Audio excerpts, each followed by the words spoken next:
Interesting novel story में आपका स्वागत है। Part 2, chapter 16। एक परिवार। मैगी ने जब मोहित की बात सुनी तो मैगी बहुत खुश हो गई और खुशी खुशी मोहित से बोली, लव यू पापा, आप सबसे बेस्ट हो। मैगी पापा से सबसे ज्यादा प्यार करती है। और पापा अब मैगी सोने जा रही है, आप भी सो जाओ, हम कल बात करेंगे। फिर मैगी कॉल काटकर सोने चली जाती है।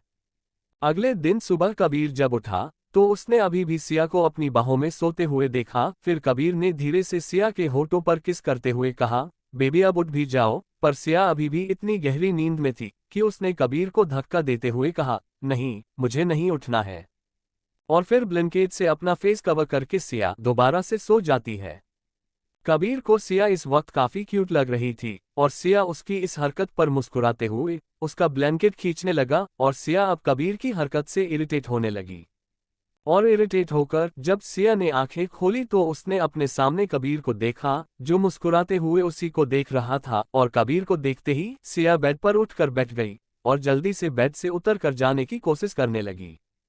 और सिया को भागते देखकर कबीर सिया को वापस से बेड पर खींच लेता है और कबीर सिया के होठों पर किस करने ही वाला होता है कि तभी कबीर के गेट पर कोई बहुत जोर जोर से नॉक करने लगाता है। उस नॉक की आवाज सुनकर कबीर चिढ़ जाता है और कबीर चिल्लाते हुए बोलता है, कौन है जो सुबह सुबह मरना चाहता है, जाओ अभी यहाँ से। तभी दरवाजे के बाहर से मैगी की आवाज आती है। मैगी चिल्लाकर बोल रही थी, मम्मा गेट ओपन करो ना, मैगी को आपको गुड मॉर्निंग विश करना है। और मैगी की आवाज सुनकर कबीर चिढ़ते हुए बड़बड़ाने लगा, ये लड़की मेरे बच्चे नहीं होने देगी। फिर बेचारा कबीर सिया को छोड़कर गेट खोलने चला गया और गेट खुलते ही मैगी कबीर को धक्का देते हुए दौड़कर सिया के पास बेड के ऊपर आ जाती है और सिया के गालों को किस करते हुए कहती है, मम्मा गुड मॉर्निंग। और सिया भी मैगी को किस करते हुए कहती है, गुड मॉर्निंग बच्चा। कबीर का तो मैगी और सिया को देख देख कर दिमाग ही खराब होता जा रहा था। कबीर फिर मैगी और सिया को इग्नोर करते हुए बोला, बेबी रेडी हो जाओ, हम आधे घंटे में दिल्ली के लिए निकल रहे हैं। और कबीर की बात सुनकर मैगी तपाक से बोली, मैं भी आपके और मम्मा के साथ दिल्ली जाऊंगी डैडी। और मैगी की बात सुनकर कबीर बोला, नहीं, बिल्कुल नहीं, तुम यही रहोगी, मैं तुम्हें अपने साथ बिल्कुल भी दिल्ली लेकर नहीं जाऊंगा। और कबीर के ना बोलते ही मैगी भी तपाक से बोली, पापा ने बोला है ऑल टाइम डैडी के साथ ही रहना, इसलिए मैं तो आपके साथ ही जाऊंगी। सिया तो दिल्ली रिटर्न होने की बात से ही बहुत खुश हो गई थी। तभी मैगी सिया का हाथ खींचते हुए बोली, मम्मा चलो, हमें रेडी भी तो होना है। और फिर सब रेडी होने के लिए चले जाते हैं। कबीर भी मोहित को बता देता है वो मैगी को लेकर दिल्ली जा रहा है। और कबीर की बात पर मोहित कबीर को बोलता है, मैगी का ख्याल रखना और उसकी केयर टेकर को लेकर जाना, इससे तुम्हें मैगी का ख्याल रखने में आसानी होगी। और मोहित की बात पर कबीर उसे जवाब देते हुए बोलता है, दिल्ली में केयर टेकर ऑलरेडी है, सो डोंट वरी। मोहित को भी पता था कि नीना आंटी हमेशा से ही कबीर का ख्याल रखती आई है और वो काफी ट्रस्टेबल पसंद भी है, इसलिए मोहित को ज्यादा टेंशन लेने की जरूरत नहीं है। फिर कबीर से कुछ देर तक इधर उधर की बात करने के बाद मोहित कॉल काट देता है। कुछ ही देर में वो तीनों एयरपोर्ट जाने के लिए घर से निकल जाते हैं और एयरपोर्ट जाने के पूरे रास्ते मैगी सिया को अलग अलग चीजें दिखाती रहती है और मैगी के उनके साथ होने की वजह से सिया भी काफी कंफर्टेबल थी। शाम तक वो तीनों दिल्ली पहुंच गए थे और दिल्ली पहुंचकर अब सिया ने फाइनली राहत की सांस ली थी। फ्लाइट में पूरे रास्ते मैगी बस सिया के साथ ही चिपकी हुई थी और वो दोनों ना जाने क्या क्या बातें कर रही थी। और दूसरी तरफ बेचारा कबीर, उस पर दोनों में से किसी ने भी जरा सा ध्यान भी नहीं दिया था। कबीर ने उन दोनों का अटेंशन अपनी तरफ खींचने की कई बार कोशिश भी की पर इसका कोई फायदा नहीं हुआ। फिर बेचारा कबीर हारकर खुद को इग्नोर होते देख अपने लैपटॉप में बिजी हो गया। घर पहुंचते ही कबीर फ्रेश होकर सीधा ऑफिस चला गया पर जाते जाते कबीर ने अपने सबसे ट्रेन्ड बॉडीगार्ड से कहा, सिया को कहीं भी अकेले जाने मत देना और मेंशन की अच्छे से निगरानी करना और कोई भी गड़बड़ लगे तो मुझे तुरंत ही कॉल करना। दूसरी तरफ सिया भी फ्रेश होकर मैगी के साथ खेलने लगी थी। सिया ने अब यहाँ से भागने का इरादा पूरी तरह से गिव अप कर दिया था क्योंकि वो अच्छे से जानती थी कि ऐसा करके वो अपने और अपने परिवार के लिए ही मुसीबत मोल लेगी। कबीर से सिया का सामान अपने रूम में ही सेटल करवाया था। कबीर के उस कमरे में सिया की जरूरत का सारा सामान मौजूद था। रात का खाना खाकर सिया ने एक बार अपने घर बात की और फिर मैगी के साथ कबीर के ही रूम में सो गई। ऑफिस में बहुत ज्यादा काम होने की वजह से कबीर रात को बहुत लेट से घर आया घर पर नीना आंटी अभी भी कबीर का वेट कर रही थी। उन्होंने कबीर के लिए खाना गर्म करके लगाया। नीना आंटी ने कबीर को बताया कि दोनों सो गए हैं। खाना खाकर कबीर जब अपने रूम में गया तो उसने देखा कि सिया और मैगी दोनों बहुत प्यार से एक दूसरे को पकड़कर सो रही थी। इसलिए कबीर फिर अपने कपड़े लेकर दूसरे कमरे में फ्रेश होने चला गया और फ्रेश होकर वो भी अपने कमरे में आकर सिया को पकड़कर सो गया। सुबह जब नीना आंटी रूम की सफाई करने आए तो उन्होंने देखा कि सिया, कबीर और मैगी तीनों एक हैप्पी फैमिली की तरह एक दूसरे को पकड़कर सो रहे थे। इसलिए ही वो उन्हें डिस्टर्ब किए बिना ही वहां से चली गई। चैप्टर 17 जॉब करनी है। नीना आंटी कबीर, सिया और मैगी को साथ में प्यार से सोते देखती है तो वो उनके कमरे से चली जाती है। उस दिन कबीर की नींद सुबह 8 बजे खुली। सिया और मैगी अभी भी सो रहे थे। कबीर ने उन्हें नहीं उठाया और वो फ्रेश होकर जिम चला गया। उसके जाने के कुछ देर बाद सिया भी उठ गई और फिर सिया ने मैगी को भी उठाया और मैगी को रेडी करने के बाद सिया भी रेडी होने चली गई। रेडी होने के बाद सिया मैगी के साथ में नीचे आ गई और नीचे आते ही मैगी सिया से जिद करते हुए बोली, मैगी को नाश्ता आप बना कर दो ना, मैगी को मम्मा का बनाया हुआ नाश्ता खाना है। और मैगी को जिद करता हुआ देखकर सिया उससे कहती है, जरूर बेटा, मम्मा अभी आपके लिए टेस्टी ब्रेकफास्ट बना देंगी। फिर सिया मैगी के लिए ब्रेकफास्ट बनाने लगी। बाकी लोगों का नाश्ता नीना आंटी ने पहले ही बना दिया था। कबीर जब जिम से वापस आया तो उसने सिया को किचन में बिजी देखा तो फिर कबीर रेडी होने अपने कमरे में चला गया। कबीर जब रेडी होकर नीचे आता है तो वो देखता है कि सिया और मैगी पहले से ही डाइनिंग टेबल पर बैठे हुए थे। कबीर के आने के बाद नीना आंटी में उसका नाश्ता लगा दिया। सिया अपने हाथों से मैगी को खाना खिला रही थी। मैगी ने जब कबीर को वहां देखा तो मैगी कबीर को चिढ़ाते हुए बोलती है, मम्मा आपने ओनली मैगी का खाना बनाया है, डैडी का खाना नहीं बनाया। मैगी की बात सुनकर कबीर कभी मैगी को तो कभी उसकी प्लेट को देखने लगता है और सच में ही मैगी की प्लेट का खाना कबीर की प्लेट से अलग था। सिया जो मैगी को खाना खिला रही थी वो भी फील करती है कि कबीर उसे ही घूर रहा था। सिया तो बस एक बार उसको देखकर दोबारा देखने की हिम्मत भी नहीं करती। वही कबीर मन ही मन सोच रहा था कि बेकार ही इस शैतान को लेकर आया मैं। कबीर अभी अपने ख्यालों में ही गुम था कि तभी कबीर का फोन बजता है। कॉल मोहित का था और कबीर के कॉल रिसीव करते ही मोहित कबीर से कहता है, कबीर यार, मुंबई की कंपनी में बहुत ज्यादा इश्यू है, मुझे वहां आने में पता नहीं कितना टाइम लगेगा, तब तक मैगी को क्या तू संभाल लेगा? वैसे भी अब दादी भी नहीं रही और मैगी को अकेले पैलेस में भी नहीं छोड़ सकते, तू समझ रहा है ना? और मोहित की बात सुनकर कबीर मोहित से बोलता है, कोई इश्यू नहीं है यार, मैं हूं ना, मैं ख्याल रखूंगा मैगी का, और वैसे भी इसकी केयर करने के लिए बहुत सारे लोग हैं यहाँ। फिर मोहित कबीर से पूछता है, मैगी है क्या वहां बात करवाना? फिर कबीर मैगी को फोन दे देता है और मैगी भी खुशी से अपने पापा से बात करने लगती है और मोहित से कहती है, डोंट वरी पापा, मैगी यहाँ बहुत हैप्पी है, मम्मा मेरा टोटली टेक केयर करती है, मेरे लिए खाना भी बनाती है और मुझे खिलाती भी है और मेरी नहाई भी कर देती है। मोहित को लगता है कि मैगी अपनी नई केयर टेकर को मम्मा बोल रही है और मोहित उसे ओके बेटा, लव यू बोलकर कॉल रख देता है। कबीर मैगी से फोन लेकर अपने रूम में चला जाता है। सिया को भी कबीर से बात करनी थी, इसलिए वो भी कबीर के पीछे चली जाती है और नीना आंटी मैगी के साथ खेलने लगती है। सिया हिम्मत करके रूम के अंदर जाने लगती है और कबीर भी तभी ही अपना बैग लेकर बाहर आ रहा था और दोनों दरवाजे पर ही एक दूसरे से टकरा जाते हैं। अचानक हुई इस टक्कर के कारण सिया गिरने लगती है तो कबीर उसे जल्दी से अपनी बाहों में थाम लेता है, पर सिया तो डर से अपनी आंखें बंद कर लेती है।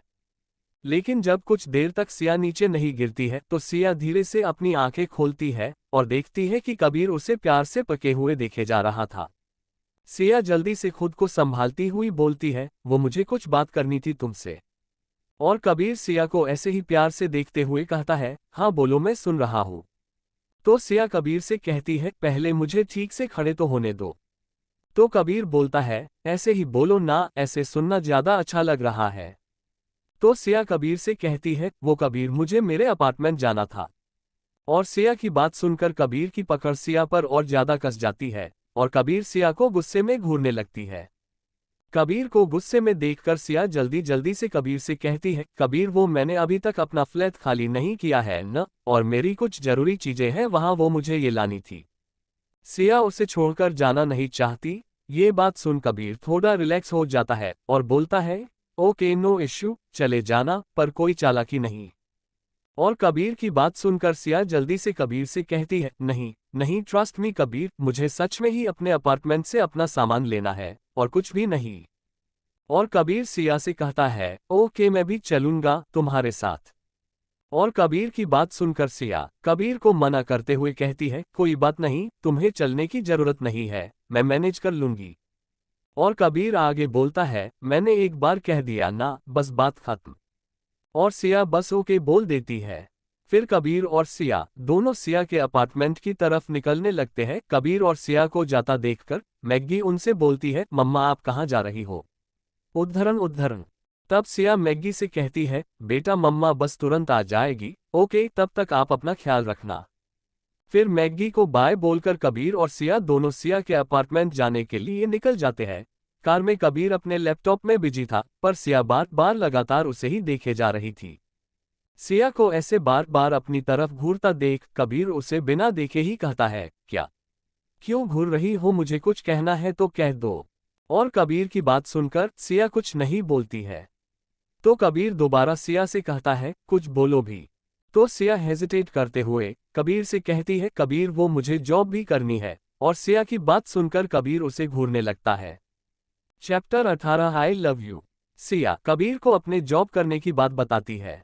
तो सिया हेजिटेट करते हुए कबीर से कहती है, कबीर वो मुझे जॉब भी करनी है। और सिया की बात सुनकर कबीर उसे घूरने लगता है। और फिर कबीर सिया से पूछता है, क्यों जॉब करनी है तुम्हें? तुम अब कबीर राणा को वाइफ हो, मेरे पास इतना पैसा है कि मैं तुम्हारी हर छोटी से बड़ी सारी ख्वाहिशों और जरूरतों को पूरा कर सकता हूं, तो तुम्हें जॉब क्यों करनी है? उद्धरण उद्धरण। तो सिया कबीर को बताती है कि कबीर वो मैं CA आर्टिकलशिप कर रही हूं और कुछ महीनों के बाद ही मैं CA का फाइनल एग्जाम दूंगी। कबीर सिया की ये सुन चौंक जाता है, पर उससे ज्यादा कुछ नहीं पूछता और कहता है, कल से ऑफिस ज्वाइन कर लेना, ओके। और सिया कबीर की बात सुनकर सिया हिम्मत करके कबीर से कहती है, कबीर मैं अपने दम पर अपना करियर बनाना चाहती हूँ। आखिर सिया की फैमिली कंडीशन चाहे जैसी भी हो, वो हमेशा से ही हर चीज में टॉपर रही थी। सिया ने CPT और IPCC दोनों एग्जाम में भी टॉप किया था। कबीर को सिया की इन सारी अचीवमेंट के बारे में पता नहीं था और सिया किसी के सामने शो ऑफ भी नहीं करना चाहती थी। सिया तो बस इंडिया की बेस्ट चार्टर अकाउंटेंट बनना चाहती थी। सिया की बात सुनकर कबीर उससे कहता है, शायद तुम्हें पता नहीं है, पर मेरी कंपनी इंडिया की one of the best company में से एक है। मेरी कंपनी में एक छोटी सी पोस्ट की वैकेंसी पर भी लाखों लोग अप्लाई करते हैं। और कबीर की बात सुनकर सिया उससे बोलती है, मुझे पता है, पर मैं अपने दम पर सब करना चाहती हूँ। प्लीज कबीर, मेरी बस ये एक रिक्वेस्ट मान लो, इसके बाद मैं तुमसे और कुछ नहीं मांगूंगी।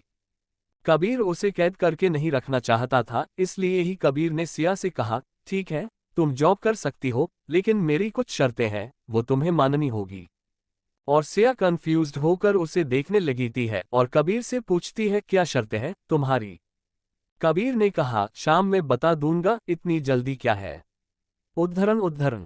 जल्द ही दोनों सिया के अपार्टमेंट पहुंच गए और सिया ने कबीर को वही वेट करने को बोला और अपने फ्लैट की तरफ चली गई। पर कबीर कहाँ कभी उसकी बात मानता था और कबीर भी सिया के पीछे पीछे उसके फ्लैट में चला गया। सिया का फ्लैट काफी छोटा सा था, पर काफी साफ सुथरा था। सिया को दिल्ली आए ज्यादा टाइम नहीं हुआ था, इसलिए उसका सामान भी ज्यादा नहीं था। सिया के पूरे कमरे में टेबल पर बेड पर बस बुक्स ही थी। कबीर इतनी सारी बुक्स देखकर सिया से बोला, बुक्स पढ़ती हो या बेचती हो? और कबीर की बात सुनकर सिया उसे अजीब नजरों से देखने लगती है, पर बिना कुछ बोले ही अपना सामान पैक करने लगती है। सिया के पास लगभग एक बैग कपड़े थे और 3 बड़े बैग बुक्स थी। फिर कबीर भी सिया की हेल्प करने लगा पैकिंग करने में। कबीर सिया के कबर्ड से उसके कपड़े निकालकर बैग में रख रहा था। कपड़े रखते हुए जब कबीर ने सिया के अंडरगारमेंट्स निकाले, तो अपने हाथ में उन चीजों को देखकर कबीर अपनी जगह पर ही जमकर खड़ा रह गया। और जब सिया की नजरें कबीर के हाथ पर पड़ी, तो उसने झट से अपने अंडरगारमेंट्स कबीर के हाथ से छीन लिए। वहां का माहौल बहुत अजीब हो गया था। सिया बुरी तरह से शर्मा गई थी। कबीर अब सिया के बुक्स पैक करने लगा। सारा सामान पैक करने के बाद कबीर ने ड्राइवर को कॉल किया, फिर ड्राइवर आकर सारा सामान गाड़ी में लेकर चला गया। कबीर ने फिर सिया को घर ड्रॉप कर दिया और सिया का सारा सामान कबीर के रूम तक पहुंचा दिया गया। सिया ने अपने कपड़े तो उसी रूम में रख दिए, और अपनी सारी बुक्स को कबीर के स्टडी रूम में शिफ्ट कर दिया। कबीर ने ही उसे ऐसा करने को बोला था। मैगी पूरा टाइम सिया के आसपास ही घूम रही थी। जब सिया किसी बॉक्स से बुक निकालती तो मैगी भी दूसरे बॉक्स से सिया की भारी भारी बुक्स को अपने छोटे छोटे हाथों से उसे देती। फाइनली सारा सामान शिफ्ट करते करते सिया और मैगी थककर चूर हो गए थे। फिर मैगी सिया से बोली, मम्मा मैगी ने आज कितनी हेल्प की आपकी, अब तो मैगी को एक आइसक्रीम तो देनी ही चाहिए। और मैगी की बात सुनकर सिया मैगी से बोलती है, ओके बेटा, मम्मा अभी आपके डैडी से पूछकर आपको आइसक्रीम दिलाने ले चलती है। सिया को भी अपने लिए कुछ सामान लेना था, पर सिया मैगी को कबीर से बिना पूछे बाहर नहीं ले जा सकती थी। इसलिए ही कबीर से परमिशन लेने के लिए सिया कबीर को कॉल करती है। कबीर इस वक्त अपनी बहुत इंपॉर्टेंट मीटिंग में था कि तभी मीटिंग हॉल में एक प्यारी सी रिंगटोन बजती है, I love you too Ruru, I love you. सभी एम्प्लॉय हैरानी से इधर उधर देखने लगते हैं और जो एम्प्लॉय प्रेजेंटेशन दे रहा था वो भी रुक जाता है। तभी ऋषि जोर से चिल्लाकर बोलता है, किस गधे का फोन बज रहा है? किसको अपनी जॉब प्यारी नहीं है? मीटिंग हॉल में आने से पहले सबको अपना फोन साइलेंट करने का रूल है, पता नहीं है क्या? ऋषि अपनी धुन में बोले ही जा रहा था, तभी कबीर तेज आवाज में बोलता है, कीप साइलेंस, और मुस्कुराते हुए अपना फोन देखता है। कबीर काफी खुश लग रहा था, आज पहली बार सिया ने उसे कॉल जो किया था। चैप्टर 19 बोलो बेबी। आज पहली बार सिया ने कबीर को कॉल किया था और सिया का कॉल अपने फोन में देखकर कबीर काफी खुश हो गया था और फोन को देखकर मुस्कुरा भी रहा था। कबीर ने सिया के लिए ही वो प्यारी सी रिंगटोन लगाई थी। बाकी लोगों के कॉल पर उसका फोन नॉर्मली ही बजता था। कबीर 2 रिंग में ही सिया का कॉल उठा लेता है और कॉल उठाते ही दूसरी तरफ से सिया की प्यारी सी आवाज आती है, कबीर। और कबीर धीरे से मुस्कुराते हुए बोलता है, बोलो बेबी। सिया उससे पूछती है, क्या आप बिजी है? कहीं मैंने आपको डिस्टर्ब तो नहीं किया? और कबीर अपनी गहरी आवाज में सिया से कहता है, नो बेबी, मैं टोटली फ्री हूँ, तुम बोलो। फिर सिया कबीर से पूछती है, क्या आपने खाना खाया? उद्धरण उद्धरण। और कबीर शोकण हो जाता है और मन में ही सोचता है, इसकी तबीयत तो ठीक है ना, ये मुझसे इतने प्यार से आप करके बात कैसे कर रही है? लगता है इसको फिर से कुछ चाहिए। फिर जल्द ही कबीर अपने ख्यालों से बाहर आकर कहता है, अभी तक नहीं, क्या तुमने खाना खाया? उद्धरण उद्धरण। और सिया बोलती है, हाँ मैंने और मैगी, हम दोनों ने ही खाना खा लिया। इसके बाद कबीर और दोनों ही कुछ वक्त के लिए चुप हो जाते हैं और कुछ सेकंड्स के बाद सिया बोलती है, कबीर आपसे कुछ पूछना था, पर प्लीज आप गुस्सा मत कीजिएगा। कबीर प्यार कहता है, बोलो बेबी, मैं क्यों गुस्सा करूंगा? उद्धरण उद्धरण। तब सिया थोड़ा हिचकते हुए बोलती है, वो मुझे शॉपिंग करनी थी और मैगी को भी बाहर घूमना था, तो क्या मैं बाहर जा सकती हूँ मैगी को लेकर? सिया की बात सुनकर कबीर मन में ही सोचता है, तो इसलिए मुझसे इतनी प्यारी बातें की जा रही थी। लेकिन फिर कबीर सिया को परमिशन देते हुए बोलता है, ओके जाओ, पर ड्राइवर के साथ, और बेड की साइड टेबल की ड्रावर में एक बैंक कार्ड रखा हुआ है, तुम्हारे नाम का साथ में लेती जाना, और सबसे इम्पोर्टेंट मैगी और खुद का ध्यान रखना। कबीर की बात सुनकर सिया कहती है, बैंक कार्ड की जरूरत नहीं है, हमें कुछ भी इतना महंगा नहीं लेना है। ये सुनकर कबीर तपाक से बोलता है, ओके फिर घर पर ही रहो। तो सिया जल्दी से कहती है, नहीं नहीं, मैं कार्ड ले जा रही हूँ। सिया की बात सुनकर उसको बाय बोलते हुए कबीर मुस्कुराते हुए कॉल कट कर देता है। इधर मीटिंग हॉल में ऐसा सन्नाटा पसरा था जैसे कोई मर गया हो। सब आंखें फाड़ फाड़ कर कबीर को देख रहे थे। उनका इतना अनरोमांटिक बॉस जो लड़कियों से इतना दूर रहता है कि उसने अपने सेक्रेटरी PA तक लड़के रखे थे जो किसी लड़की की तरफ देखते भी नहीं थे, उन्होंने अपना रिंगटोन आई लव यू लगा के रखा है। ये कैसे और कब हो गया? और तो और किसी से बेबी बेबी करके बात कर रहे हैं। इससे भी हैरानी की बात तो यह है कि अपने चेहरे पर जल्लाद जैसे एक्सप्रेशन रखने वाला उनका बॉस आज मुस्कुरा रहा था और इतनी इंपॉर्टेंट मीटिंग में बैठकर बोल रहा है, बेबी आई एम फ्री। ऋषि की तो डर से जान ही सूख गई थी। उसने अपने खतरनाक बॉस को गधा बोल दिया था। उसको देख लग रहा था जैसे वो बस अभी ही मर जाएगा। फोन रखते ही कबीर के एक्सप्रेशन फिर से पहले जैसे ही हो गए थे और अपनी रुड आवाज में कबीर बोला, कंटिन्यू द मीटिंग। कुछ सेकंड्स तक तो सब सदमे में रहे, पर फिर जल्दी से मीटिंग रिस्टार्ट कर दी। मीटिंग खत्म होने के बाद सब बाहर आ गए और दिन भर में पूरे ऑफिस में ये बात आग की तरह फैल गई कि कबीर की कोई गर्लफ्रेंड भी है। आधे लोगों को तो इस बात पर बिल्कुल भरोसा ही नहीं हो रहा था। वहीं दूसरी तरफ सिया और मैग्गी भी रेडी होकर मार्केट चले गए थे। सिया ने वो बैंक कार्ड भी ले लिया था। उसने मैग्गी के लिए बहुत सारे ड्रेसेस भी लिए, उसे आइसक्रीम भी खिलाए और खुद भी खाए। उन लोगों ने 3 आइसक्रीम खाई थी। मैग्गी सिया के साथ बहुत खुश थी और मॉल में खुशी से सिया के आगे पीछे चक्कर लगा रही थी। मैग्गी हर जगह भाग भाग कर हर चीज को देख रही थी और छोटी मैग्गी इतनी ज्यादा क्यूट थी कि उसने और सिया ने मॉल में मौजूद कई सारे लोगों का ध्यान अपनी तरफ खींच लिया था। सारी शॉपिंग के बाद सिया जब मॉल से निकल रही होती है तो उसकी नज़र नीचे के स्टोव पर मैनिक्विन के पहने एक ब्लैक शर्ट पर पड़ती है। उस शर्ट को देखते ही सिया को कबीर का चेहरा और उसकी बॉडी याद आने लगती है और न जाने क्या सोचकर सिया जाकर उस शर्ट को भी खरीद लेती है। सिया और मैग्गी अभी शॉपिंग से वापस ही रहे थे कि तभी सिया को कबीर का कॉल आता है। सिया तुरंत ही कबीर का कॉल उठा लेती है। सिया को लग रहा था कि कबीर जरूर मैग्गी के बारे में पूछने के लिए ही उसे कॉल कर रहा होगा है। सिया हेलो बोलती है तो दूसरी तरफ से कबीर की आवाज आती है, शॉपिंग कर लेने का बाद ड्राइवर तुम दोनों को ऑफिस ले आएगा, फिर हम साथ में घर जाएंगे ओके। कबीर की बात सुनकर सिया उसे बस ओके बोल देती है। Chapter 20 office tour. कबीर के कहने पर ड्राइवर जो पूरे वक्त सिया और मैग्गी के सतह ही घूम रहा था और उनका सामान उठाने में सिया की हेल्प कर रही थी, वो सिया और मैग्गी को कबीर के ऑफिस ले जाता है। सिया जब कबीर की कंपनी KR इंडस्ट्रीज पहुंचती है तो बस कबीर के ऑफिस की बिल्डिंग देखते ही रह जाती है। सिया काफी टाइम से दिल्ली में रह रही थी पर उसने ऐसी बिल्डिंग्स को बस मेट्रो से ही देखा था। फिर कबीर का एक बॉडीगार्ड सिया और मैग्गी को उसके ऑफिस के अंदर लेकर जाता है। मैग्गी आज बहुत खुश थी, उसे इतनी सारी जगह पर घूमने को जो मिल रही थी वो दौड़ दौड़ कर कभी बॉडीगार्ड से आगे निकल जाती तो कभी रुककर सिया का वेट करने लगती। सिया भी ऑफिस को अंदर से देखने में बिजी थी। कबीर के ऑफिस का इंटीरियर सच में शानदार था। जहां एक तरफ सिया ऑफिस देखने में बिजी थी वहीं ऑफिस के लोग उसको देखने में बिजी थे। सब सिया को ही घूर रहे थे और खुसर फुसर कर रहे थे कि आखिर ये दोनों कौन है जिन्हें कबीर सर का पर्सनल बॉडीगार्ड खुद लेकर जा रहा है। फिर बॉडीगार्ड सिया और मैग्गी को कबीर के पर्सनल लिफ्ट में लेकर चला जाता है। फिर बॉडीगार्ड ने लिफ्ट में 30th फ्लोर का बटन प्रेस किया। सिया गार्ड से पूछती है क्या कबीर का ऑफिस 30th फ्लोर पर है, और सिया के सवाल का जवाब देते हुए बॉडीगार्ड बोलता है यस मैम। 30th फ्लोर पर जब लिफ्ट रुकती है और सिया और मैग्गी बाहर आते हैं फिर बॉडीगार्ड उन्हें कबीर के केबिन की तरफ ले जाने लगता है।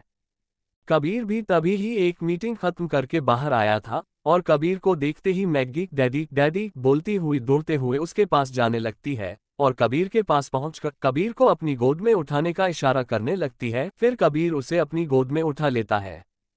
तभी कबीर की नज़र सिया पर पड़ती है। सिया ने आज एक ब्लैक कलर का फुल स्लीव बॉडीकॉन टॉप पहना था और उसके साथ ग्रे शेड की सैटिन स्कर्ट पहनी हुई थी। ये ड्रेस कबीर ही सिया के लिए लेकर आया था और वो इसमें बहुत प्यारी लग रही थी। उसने अपने हाथों में कुछ शॉपिंग बैग्स भी पके हुए थे। सिया को देखते ही कबीर मैग्गी को गोद में लिए हुए ही सिया के पास जाता है और सिया के हाथ से शॉपिंग बैग्स ले लेता है। फिर सिया का हाथ पकड़कर उन्हें अपने केबिन की तरफ ले गया। बाहर सब लोग बहुत हैरान थे, सब बोल रहे थे डैडी क्या कबीर की बेटी भी है, और वो लड़की कितनी ज्यादा सुंदर थी, क्या वो कबीर सर की गर्लफ्रेंड है या वाइफ। सब लोग कबीर के बारे में ही गॉसिप कर रहे थे कि तभी ऋषि ऑफिस में हल्ला होता हुआ देखकर वहां आकर बोलता है अरे शांत हो जाओ तुम लोग और सब अपना काम करो, अगर बॉस ने ये सब सुन लिया तो जॉब से निकल देंगे तुम लोगों को भी और साथ साथ मुझे भी। वही केबिन के अंदर मैग्गी अपने सारे खरीदे हुए टॉयज कबीर को दिखा रही थी और फिर मैग्गी उनसे खेलने में बिजी हो जाती है। कबीर सिया से पूछता है और क्या क्या लिया है और तुम लोगों ने। उद्धरण उद्धरण।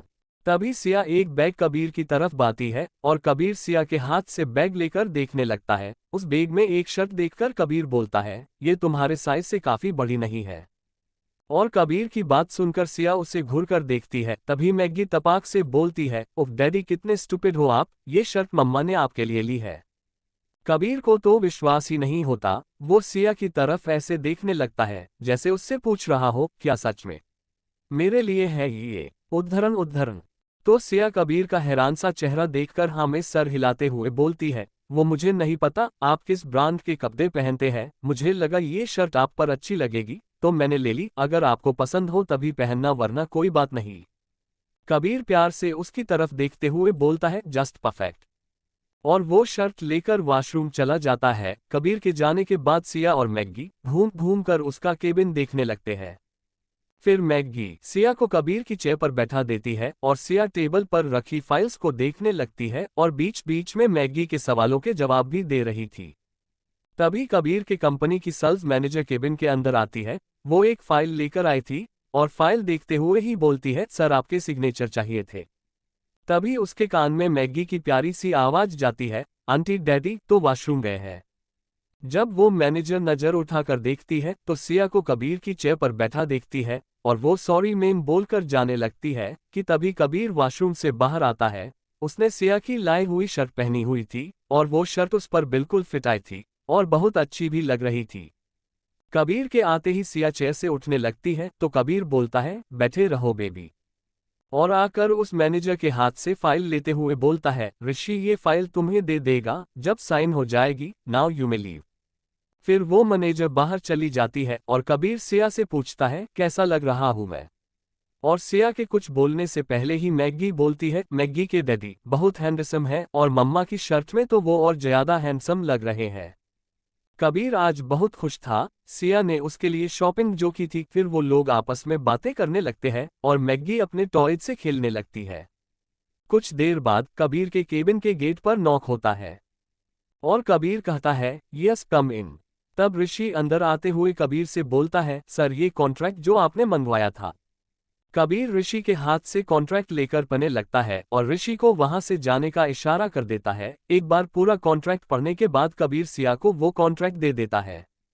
कबीर के हाथ से कॉन्ट्रैक्ट लेकर सिया कंफ्यूज्ड होकर कॉन्ट्रैक्ट देखने लगती है। आखिर क्या था उस कॉन्ट्रैक्ट में और कबीर ने वो कॉन्ट्रैक्ट सिया को क्यों दिया था। चैप्टर 21 अजीब कॉन्ट्रैक्ट। कबीर सिया को ऋषि का लाया हुआ कॉन्ट्रैक्ट दे देता है और सिया कंफ्यूज्ड सी कॉन्ट्रैक्ट लेकर बैठी हुई थी। तो सिया को ऐसे कंफ्यूज्ड देखकर कबीर सिया से कहता है, इस कॉन्ट्रैक्ट को पढ़ो और साइन करो। अगर तुम्हें जॉब करनी है तो इसमें लिखी सारी शर्तों को मानना पड़ेगा। सिया कबीर की बातों को सुनकर अजीब नजरों से उसे देखते हुए कॉन्ट्रैक्ट पढ़ने लगती है और उसमें लिखी शर्तें पढ़कर सिया का तो दिमाग ही खराब हो जाता है और सिया को लगता है कि कबीर पागल हो गया है। कॉन्ट्रैक्ट की शर्तें इस तरह की थी, सिया को रोज 8 बजे रात तक हर हाल में घर आना होगा और अगर सिया को लेट हो रहा हो तो कबीर को इन्फॉर्म करना मस्ट है। सिया किसी मेल कलीग के साथ बाहर नहीं जा सकती। सिया किसी भी ऑफिस टूर पर नहीं जा सकती। सिया को सबको बताकर रखना होगा कि वो शादीशुदा है। सिया को कबीर की सारी बातें माननी होगी। सिया का ऑफिस अगर कबीर को पसंद नहीं आया तो उसे अपनी जॉब चेंज करनी होगी। सिया कभी कबीर को डाइवोर्स नहीं दे सकती। सिया कभी कबीर को चीट नहीं कर सकती। और इसी तरह की पता नहीं क्या क्या अनाप शनाप शर्तें थी। और उस कॉन्ट्रैक्ट के एंड में था कि अगर सिया कॉन्ट्रैक्ट तोड़ती है तो उसे कबीर को 1 करोड़ रुपए कंपनसेशन के तौर पर देने होंगे। सिया कबीर की इन उटपटांग शर्तों को पकड़ते हुए बोलती है, कबीर ये सब क्या है?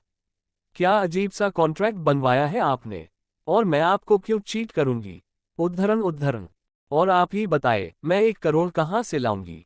और सिया की बात सुनकर कबीर उसे बिना किसी एक्सप्रेशन के कहता है, वो 100 करोड़ है, 1 करोड़ नहीं। और इस बार तो कबीर की बात सुनकर सिया को तो जैसे सदमा लग जाता है। वो डायरेक्ट चेयर से नीचे गिर जाती है और जोर से धम्म की आवाज आती है। कबीर तुरंत ही सिया को उठाने के लिए जाता है और मैगी भी सिया की तरफ भागती है। कबीर सिया को उठाकर सोफे पर बैठा देता है। सिया को तो 100 करोड़ सुनने के बाद होश ही नहीं आ रहा था। सिया को ऐसे सदमे में देखकर मैगी उसे अपने गले से लगा लेती है और मैगी के गले लगाने से सिया को होश आता है और सिया कबीर को फिर से घूरने लगती है। पर कबीर को घूरते हुए ही सिया अचानक से रोना शुरू कर देती है और उसे ऐसे रोता देख मैगी भी रोना शुरू कर देती है। और अब सिया और मैगी दोनों जोर जोर से रोना शुरू कर देते हैं और दोनों को साथ में रोता देख कबीर को कुछ समझ ही नहीं आ रहा था कि वो अब क्या करे। पहले किसे चुप कराए कि तभी ऋषि वहां आ जाता है और ऋषि को देखकर पहली बार कबीर खुश हो जाता है। फिर कबीर ऋषि से कहता है, जल्दी अंदर आओ। ऋषि भी तुरंत ही केबिन के अंदर आ जाता और हैरानी से सिया और मैगी को रोते हुए देखने लगत है। तभी कबीर की आवाज से उसका ध्यान टूटा। कबीर उसे कहता है, मैगी को कैंटीन ले जाओ। ऋषि भी जल्दी से मैगी को लेकर बाहर चला जाता है। ऋषि के जाने के बाद कबीर सिया के बिल्कुल पास आकर बैठ जाता है कबीर को अपने पास देखकर सिया और ज्यादा घबरा कर और ज्यादा रोना चालू कर देती है। फिर कबीर उसे खींचकर अपनी गोद में बैठा लेता है और उसके होठों पर अपने होठ रखकर उसे पैशनेट किस करने लगता है। कबीर के अचानक किस करने से सिया एकदम चुप हो जाती है।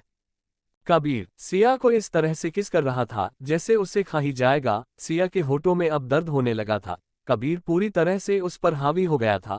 सिया अब उसके वेट से सोफे में दबने लगी थी। सिया की सांस भी अब फूलने लगी थी। इसलिए सिया अब कबीर को दूर करने के लिए अपने हाथ पैर चलाने लगी। सिया को इतना घबराया हुआ देखकर कबीर उसके ऊपर से हट जाता है।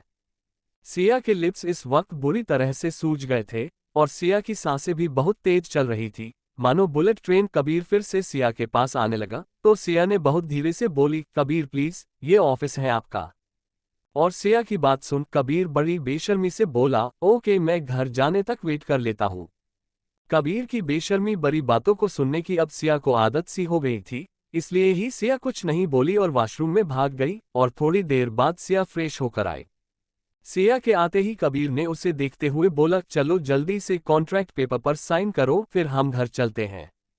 कबीर की बात सुनकर सिया कबीर के आगे लगभग गिड़गिड़ाते हुए बोली, कबीर, मैं कहाँ से इतने पैसे लाऊंगी। और इस बार सिया की बात सुनकर कबीर उसे घूरते हुए गुस्से से बोला, मतलब तुमने मन बना ही लिया है मुझे छोड़ने का? हाँ, तभी तो देख रहा हूँ कब से पैसे की रट लगा के बैठी हो। फिर कबीर सिया के दोनों गालों को अपने हाथ से पकड़कर उसके फेस के एकदम सामने आता हुआ बोला, सुनो बेबी, अब तुम कबीर की वाइफ हो और कबीर की हर चीज हमेशा उसकी ही होती है और तुम तो मेरी लाइफ बन गई हो और मैं तुम्हें कभी कहीं जाने नहीं दूंगा, ना जीते जी और ना मरने के बाद ही। तुम सिर्फ मेरी हो और मेरी ही रहोगी। तुमने शायद कॉन्ट्रैक्ट अच्छे से पढ़ा नहीं, क्योंकि उसमें साफ साफ लिखा है, मेरे मरने के बाद भी अगर तुमने दूसरी शादी करने की कोशिश की तो मेरी कंपनी के सारे डेब्ट तुम्हारे नाम पर ट्रांसफर हो जाएंगे और तुम मेरी प्रॉपर्टी का एक पैसा भी उस डेब्ट को क्लियर करने में यूज नहीं कर सकती हो। सिया को ये सब कबीर का पागलपन लग रहा था, उसने तो ऐसा कुछ सपने में भी नहीं सोचा था। फिर सिया ने कबीर से छुटते हुए चुपचाप पेन लेकर उस कॉन्ट्रैक्ट पर साइन कर दिया और बहुत धीमी आवाज से कबीर से कहा, कबीर, मेरी माँ ने मुझे जो संस्कार दिए हैं उसमें उन्होंने मुझे धोखा देना नहीं सिखाया, और हाँ, चाहे मेरी शादी जबरदस्ती ही हुई है मगर आपसे हो गई है और अब आप मेरे पति हैं और मैं अपनी आखिरी सांस तक सिर्फ आपकी ही पत्नी रहूंगी। चैप्टर 22 माँ का प्यार। सिया को ऐसे रोते देखकर और उसकी बातें सुनकर कबीर को बुरा लग रहा था। फिर कबीर सिया को चुप करवाते हुए उसे कसकर अपने गले लगा लेता है। सिया भी उसकी बाहों से छूटने की कोशिश नहीं करती। कबीर उसे गले लगाए हुए ही अपनी आंखें बंद कर लेता है। तभी कबीर के दिमाग में कुछ धुंधली यादें याद आने लगती है, जिसमें एक औरत किसी आदमी से कह रही थी, मैं अपनी पूरी जिंदगी सिर्फ तुम्हारी ही रहूंगी और सिर्फ तुमसे ही प्यार करूंगी, और फिर ढेर सारे लोगों की हंसी की आवाज आती है। कबीर अभी अपने ख्यालों में ही था कि तभी कबीर के केबिन के गेट पर नॉक होता है। गेट पर नॉक की आवाज से कबीर का ध्यान टूटता है और वो अपनी यादों से बाहर आता है। फिर वो सिया से अलग हो जाता है और सिया को सोफे पर बैठा देता है। तभी बाहर से मैगी दौड़ते हुए अंदर आती है और सीधा जाकर सिया को गले लगाते हुए बोलती है, मम्मा, आप ट्यूब लो रही थी। और मैगी की बात सुनकर सिया उसे प्यार से किस करते हुए बोलती है, बेटा, वो मम्मा गिर गई थी ना, तो मम्मा को चोट लग गई थी, इसलिए मम्मा रोने लगी थी, बट अब मम्मा बिल्कुल ठीक है। मैगी को सिया की इतनी केयर करते देख कबीर सोचने लगता है, सच में मैगी सिया में अपनी माँ को देखती है और कुछ ही दिनों में वो सिया से कितना अटैच हो गई है। कबीर प्यार से उन लोगों की तरफ ही देख रहा था, पर मैगी और सिया तो अपनी ही बातों में मगन थी। मैगी और सिया को खुद में ही बिजी देखकर कबीर भी फटाफट अपने काम खत्म करने में लग गया और आधे घंटे में उसका काम खत्म हो गया। अपना काम खत्म करके कबीर सिया और मैगी से कहता है, चलो अब हम चलते हैं। फिर वो तीनों कैबिन से बाहर आते हैं। बाहर सब लोग उन्हीं की बातें कर रहे थे। उन सब की बातों के बीच में ही कबीर का ध्यान उनमें से एक लड़की की बातों पर चला जाता है, जो कह रही थी, यार सच में क्या वो कबीर सर की गर्लफ्रेंड है? तभी दूसरी ने कहा, वाइफ भी तो हो सकती है। उद्धरण उद्धरण। तब पहली ने कहा, अरे नहीं हो सकती, जब सेल्स मैनेजर केबिन के अंदर गई थी तो उन्होंने उस लड़की को ध्यान से देखा था, उसके हाथ में ना कोई रिंग थी और ना ही उसने कोई मंगलसूत्र ही पहना था, तो वो कैसे उनकी वाइफ हो सकती है? तभी सबकी नजरें कबीर पर पड़ जाती है और उसे देखते ही सब अपने काम में लग जाते हैं। तभी मैगी की प्यारी सी आवाज आई, डैडी स्लो, मैगी के पैर छोटे हैं, आपकी तरह बिग नहीं।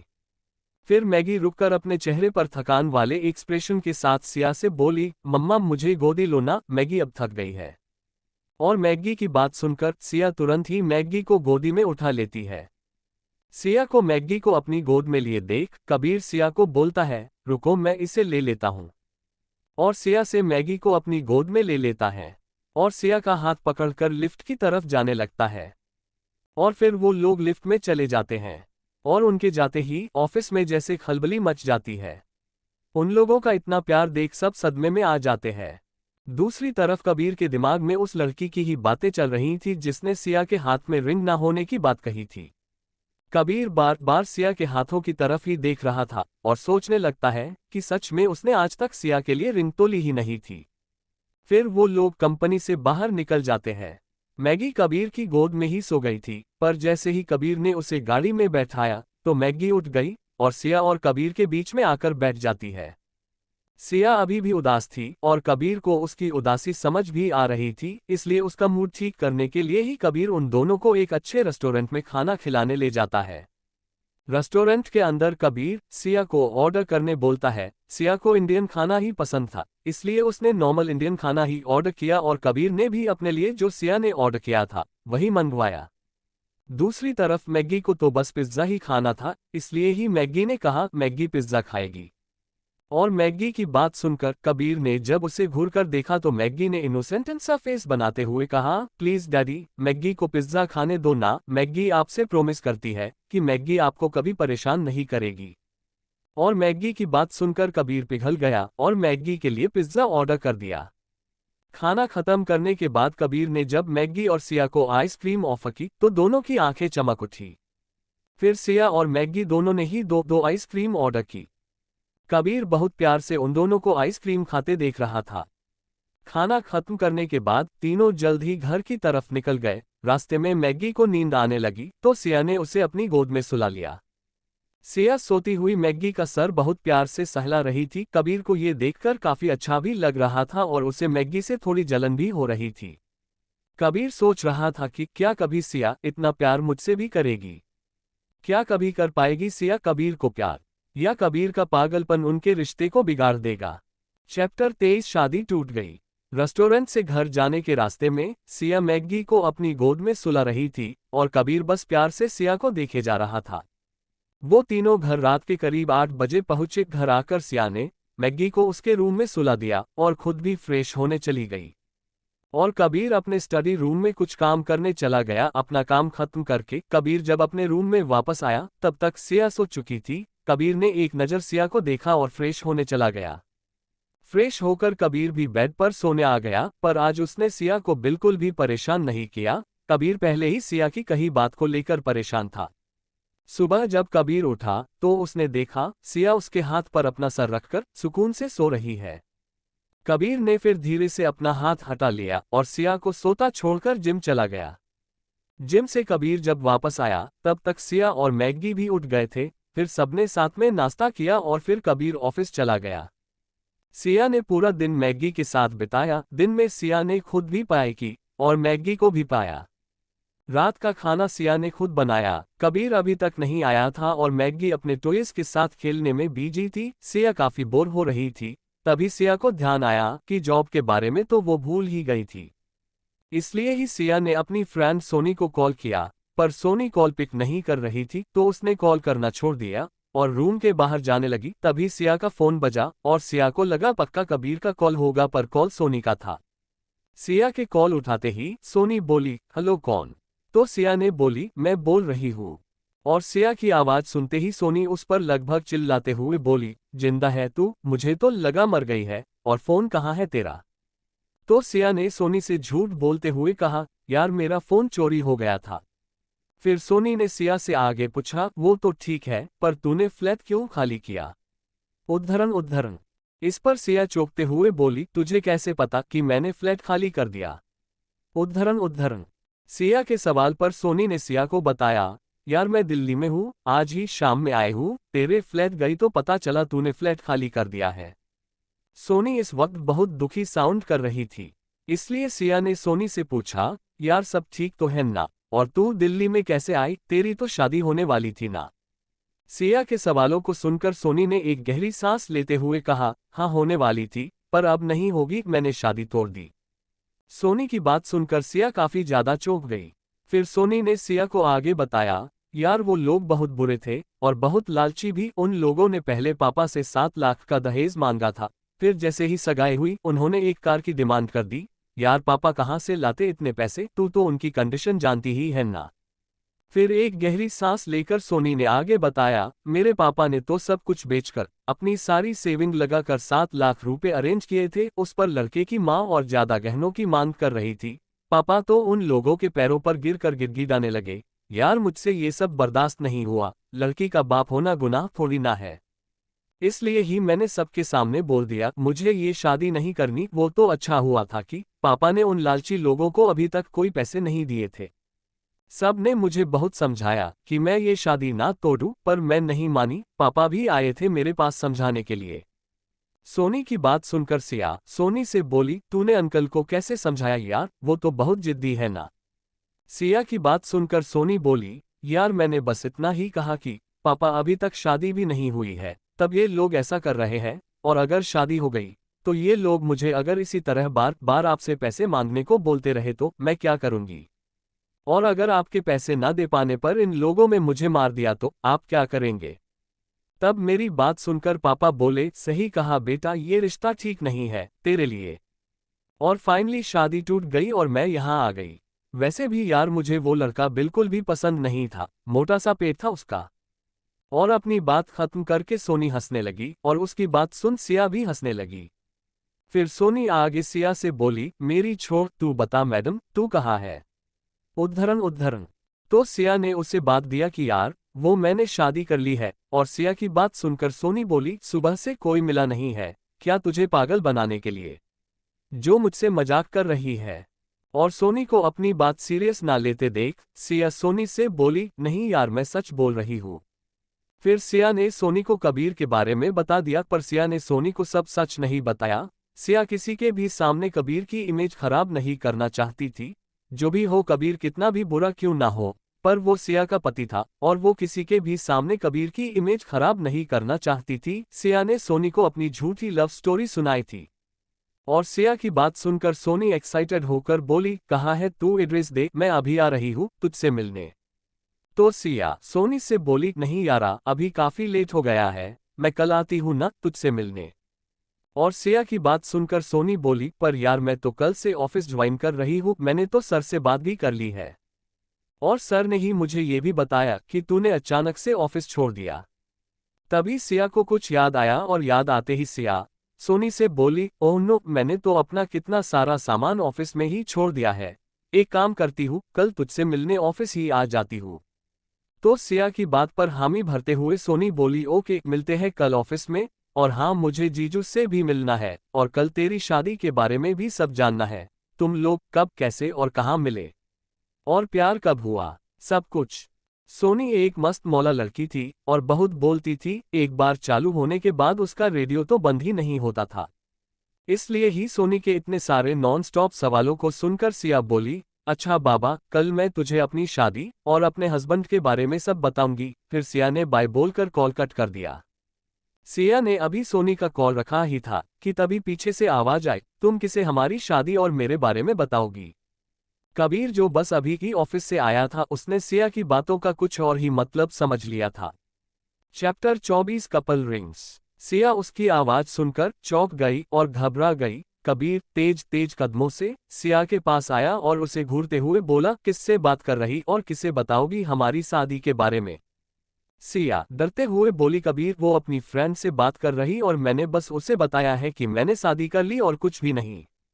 कबीर चिल्लाते हुए बोला, तुम्हें पता है ना, मुझे धोखा बर्दाश्त नहीं। कबीर के इतना कहते ही सिया को याद आ गया कि उसने कैसे उस वेटर को गोली मार दी थी जिसने उसकी ड्रिंक में ड्रग्स मिलाए थे। वो सीन याद आते ही सिया सिहर उठी, उसके माथे से पसीना में पसीने की बूंदें आ गई। सिया को घबराया देख कबीर का शक और बढ़ने लगा। उसके कुछ कहने से पहले ही सिया ने उसकी तरफ अपना फोन बढ़ाते हुए कहा, कबीर मैं सच बोल रही हूँ, आप चाहो तो कॉल कर लो। वो मेरी फ्रेंड सोनी थी। सच में उसके हाथ कांप रहे थे और आंखें भी नम थी। कबीर ने बोला अगर कुछ नहीं किया तो इतना डर क्यों रही हो। सिया कुछ नहीं बोल पाए हकलाते हुए, बस वो ही बोलकर चुप हो गई। मन में तो सिया कबीर को बहुत कोस रही थी। राक्षस कहीं का गुस्सा आने पर गोली मार देता है और पूछ रहा है डर क्यों रही हो जानवर। तभी कबीर बेड पर बैठ गया। सिया तो अपनी जगह से हिली भी नहीं। कबीर ने उसके हाथ से फोन लिया पर किसी को कॉल नहीं किया और फोन को टेबल के ऊपर रखकर सिया को खींचकर अपनी बाहों में भर लिया और बोला हमेशा याद रखना कि मुझे धोखा देने की सोचना भी मत, बाकी तुम खुद समझदार हो। सिया ने कोई रिएक्शन नहीं दिया। कबीर ने उसका चेहरा उठाकर अपनी तरफ किया और उसके होठों को किस करने लगा। सिया इस अचानक किस से चौंक गई और कुछ भी रिएक्ट नहीं कर पा रही थी। कबीर ने फिर उसे छोड़ जल्दी से दरवाजा बंद कर दिया और फिर से आकर सिया को किस करने लगा। सिया को उसकी हरकतें समझ नहीं आ रही थी। तभी कबीर के हाथ उसकी नाइट ड्रेस के अंदर जाने लगे। सिया ने उसका हाथ पकड़ लिया तो कबीर उसके कानों के पास आकर बोला बेबी, मैं पति हूँ तुम्हारा और तुम पर हक है मेरा। बेटर होगा तुम अपना लो मुझे और हमारा रिलेशन नॉर्मल कर दो। सिया ने कुछ नहीं बोला। कबीर एक बार फिर उसे छोड़कर दरवाजे की तरफ गया और अपने बैग में से 2 बॉक्स निकल कर ले आया। फिर बेड पर सिया के सामने बैठकर दोनों बॉक्स उसे देते हुए बोला ओपन इट। सिया ने क्यूरियस होकर बॉक्स देखा जो गिफ्ट पेपर में रैपर थे और फिर कबीर को देखा। कबीर बोला जल्दी करो। सिया ने फिर पहला बॉक्स खोला। उसमें 2 डायमंड की रिंग्स थी। वो कपल रिंग थी। रिंग बहुत सुंदर थी। कबीर ने उसे बोला चलो पहनाओ मुझे। सिया बस उसे देख ही रही थी तो कबीर ने उसकी आंखों के आगे हाथ हिलाते हुए बोला जल्दी पहनाओ। सिया ने उसे रिंग पहना दी। उसकी रिंग सिंपल बट एलिगेंट थी। उसमें एक डायमंड था और प्लेन बैंड था। फिर कबीर ने भी उसे रिंग पहना दी। सिया की रिंग में छोटे छोटे डायमंड थे। वो हॉट शेप बना रहे थे। सिया को रिंग बहुत पसंद आई। वो तो बस कभी अपना हाथ देखती तो कभी कबीर का उसके एक्सप्रेशन देख कबीर को पता चल गया कि सिया को रिंग पसंद आए। तभी कबीर ने उसे दूसरा बॉक्स खोलने बोला। सिया ने बॉक्स खोला तो उसने एक चैन थी। सिया उस चैन को ध्यान से देखने लगी। उस चैन में कोई पेंडेंट नहीं था। चैन में कबीर का नाम कर्सिव राइटिंग में लिखा हुआ था। कबीर ने उसके हाथ से कहीं ली और सिया के बालों को पीछे कर उसके गले में चैन पहना दी और उसके गले को देखकर बोला कितना प्यारा लग रहा है मेरा नाम तुम्हारे गले में। अगर दोनों में से कुछ भी उतारा तो देख लेना, मुझसे बुरा कोई नहीं होगा, समझी तुम। सिया ने कहा पर कबीर ये सब तो बहुत महंगा है। कबीर अभी भी बस उसके पतले गले को घूर रहा था और फिर वो खुद पर कंट्रोल नहीं कर पाया और सिया के गले पर किस करना शुरू कर देता है और उसका टॉप भी उतार देता है। कबीर सब इतनी जल्दी कर रहा था। सिया को तो कुछ रिएक्ट ही नहीं कर पा रही थी और जब तक वो सब समझी तब तक बहुत देर हो चुकी थी। आज ये शादी के बाद पहली बार कबीर उसके साथ ऐसा कर रहा था। कबीर पूरी तरह से उस पर हावी था। सिया को अब दर्द होने लगा था पर कबीर तो अब कंट्रोल में ही नहीं था। सिया रोने लगी पर कबीर नहीं रुका। सब खत्म होने के बाद जब उसने सिया के आंसू देखे तो बोला सॉरी, नेक्स्ट टाइम से मैं जेंटल रहूंगा और सिया को अपनी गोद में उठाकर वॉशरूम ले गया। शावर लेने के बाद सिया थोड़ा बेटर फील कर रही थी। कबीर ने फिर उसकी कपड़े पहनने में भी हेल्प की। फिर दोनों नीचे खाना खाने आज गए। सिया के कमर में थोड़ा दर्द था। मैगी ने जब सिया को देखा तो दौड़कर उसकी गोद में आ गई। फिर तीनों ने खाना खाया और सोने चले गए। मैगी बोली मम्मा मैगी भी अपने साथ सोएगी, मैगी को अकेले अच्छा नहीं लगता सोना। सिया फटाक से बोली हाँ बेटा जरूर। मैगी बोला फिर आप मुझे बेड टाइम स्टोरी भी सुनोगी ना। सिया ने उसे किस करते हुए बोला यस बेटा। कबीर बिल्कुल खुश नहीं था। इन सब बातों से वो फिर से सिया के करीब जाना चाहता था। सिया ने जब उसकी तरफ देखा तो कबीर उसे ही घूर रहा था। सिया ने तुरंत नजरें हटाकर मैगी को देखने लगी और मन में सोचने लगी बच गई इस जानवर से, वरना ये तो मुझे आज पूरी तरह से खाने के मूड में लग रहा है। और मैगी को मन में ही थैंक्स बोलने लगी। Oh my little angel, my saviour, I love you. Chapter 25 talking. आज सिया मैगी के साथ ही सो रही थी। वो लोग चैन से सो रहे थे। इधर कबीर को नींद ही नहीं आ रही थी। आधी रात को कबीर आखिर थककर मैगी के रूम में आ गया। फिर सिया के पास लेट गया। सिया को पता चला कि कबीर उसके पास आ गया है। वो घबरा गई। तभी कबीर बोला मुझे पता है तुम जग गई हो। उसकी बात सुन सिया उसकी तरफ पलट गई। कबीर ने उसे देखते ही अपनी बाहों में भर लिया और जोर से किस कर लिया। सिया को उससे सिगरेट की महक आ रही थी। सिया ने कहा कबीर प्लीज, मैगी सो रही है, वो जग जाएगी। इस पर कबीर ने कहा ओक, इस बार जोर से किस नहीं करूंगा। और बोलते ही फिर से सिया को किस करने लगा, पर उसके आगे उसने कुछ नहीं किया और बस उसे गले लगाकर सो गया। सिया ने भी राहत की सांस लिया और बिना कुछ रिएक्शन दिए सो गई।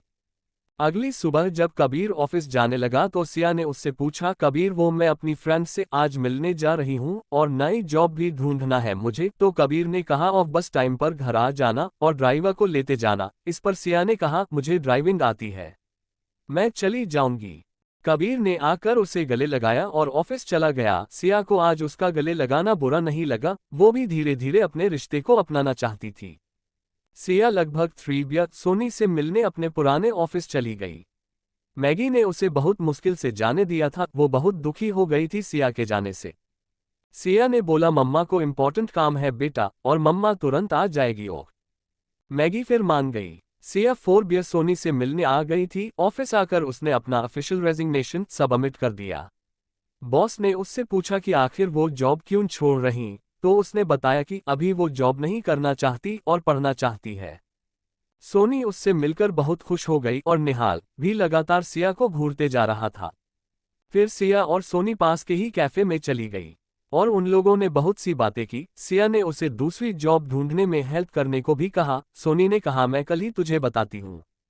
वो लोग बात कर ही रही थी कि सिया का फोन बजा। वो कबीर का कॉल था। उसने पूछा कहाँ हो, तो सिया ने उसे बताया कि वो अभी कैफे में है। तभी सोनी ने उससे फोन छीन लिया और कबीर से बात करने लगी। उसने कहा, हेलो। कबीर को ज्यादा बोलने की आदत नहीं थी, वो बस इतनी ज्यादा बातें सिया से ही करता था।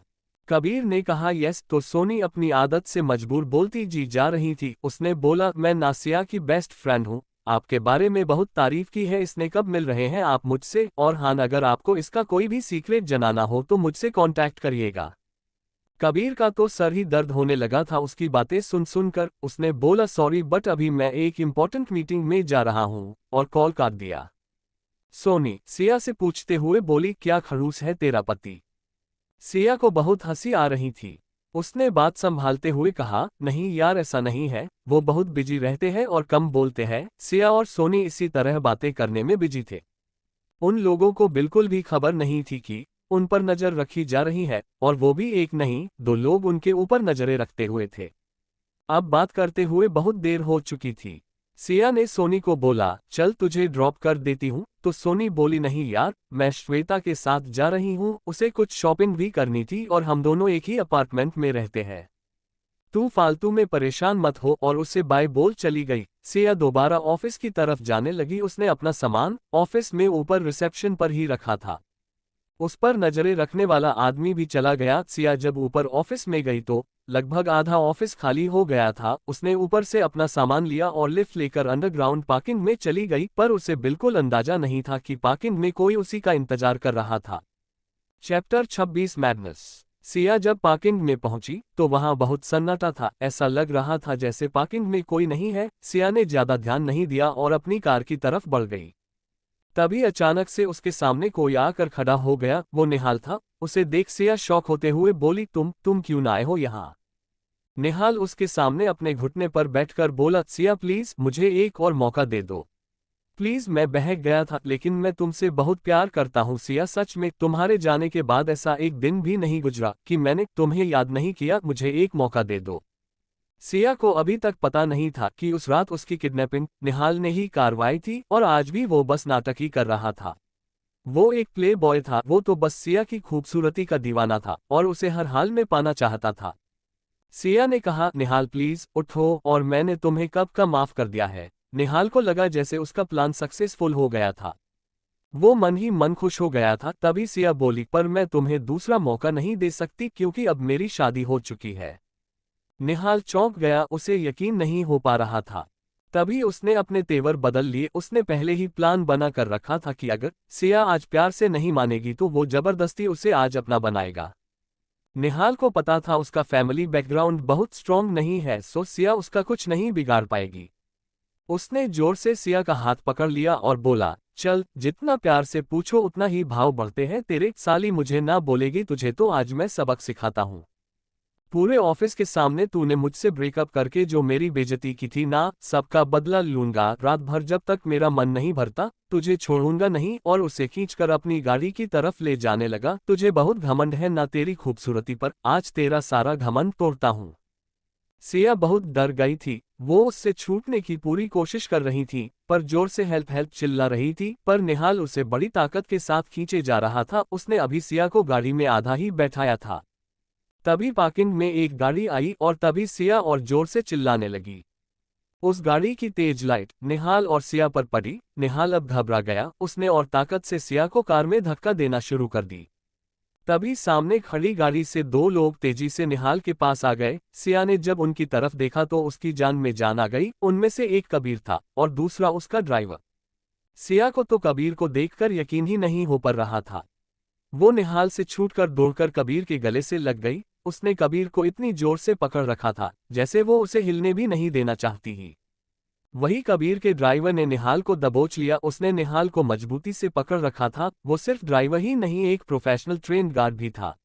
निहाल को उसने हिलने भी नहीं दिया। कबीर ने जब सिया को देखा तो उसकी आंखों में खून उतर आया। सिया के सर पर चोट थी। उसके एक हाथ पर खरोंच के निशान थे और दूसरे हाथ पर निहाल की उंगलियों के निशान छप गए थे। कबीर ने प्यार से सिया को गाड़ी में बैठाया। सिया अभी भी उसे छोड़ने को तैयार नहीं थी। कबीर ने उसे कहा, बस थोड़ी देर बेबी, मैं तुरंत आया। कबीर फिर निहाल के पास गया। उसने ड्राइवर को कुछ इशारा किया। ड्राइवर ने तुरंत निहाल को छोड़ दिया और गाड़ी की तरफ बढ़ने लगा। कबीर ने बिना देर किए निहाल का सर पकड़कर पास की दीवार पर दे मारा। कबीर इतना स्ट्रांग था कि निहाल उससे छूट ही नहीं पा रहा था। कबीर ने उसे उठाकर जमीन पर पटक दिया और चिल्ला चिल्ला के कहने लगा, तूने उसे छुआ कैसे? तू उसके साथ जबरदस्ती करेगा? कबीर राणा नाम है मेरा और वो मेरी बीवी है।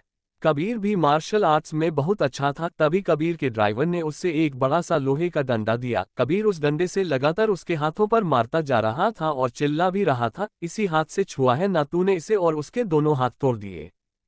फिर उसने उसकी डंडे से उसके दोनों पैरों को तोड़ दिया और फिर उसके सिर पर, पेट पर, पीठ पर पागलों की तरह डंडे से मारने लगा। निहाल को अपनी मौत साफ नजर आ रही थी। कबीर गुस्से में पागल हो गया था। वो बस उस पर चिल्ला रहा था और मारे जा रहा था। कबीर ने कहा, मेरी ही गलती है साले, तुझे तो तभी मार देना चाहिए था जब मुझे पहली बार पता लगा था कि तूने उसकी किडनैपिंग करवाई थी। सिया उसे रोकना चाहती थी। वो बार बार उसे बोल रही थी, कबीर वो मर जाएगा, पर कबीर ने उसे लॉक कर दिया था गाड़ी में। तभी कबीर ने जोर से उस डंडे से उसके सिर पर मारा। उसका सिर फट गया और निहाल वहीं मर गया। सिया की ये सब देख सांसें ही रुक गई। तभी कबीर उसकी तरफ आने लगा। कबीर ने एक वाइट शर्ट पहन रखी थी जो अब निहाल के खून से पूरी तरह लाल हो चुकी थी और उसके पूरे चेहरे पर भी खून लगा हुआ था। सिया ने अपनी पूरी जिंदगी में कभी ऐसा कुछ नहीं देखा था। निहाल की इस तरह की मौत और कबीर का खतरनाक रूप देखकर वो बेहोश हो गई। कबीर कार में बैठ गया तो वही ड्राइवर ने सिया की गिरी हुई सभी चीजों को कबीर की गाड़ी में रख दिया और जो गाड़ी सिया लेकर आई थी उसे लेकर घर चला गया।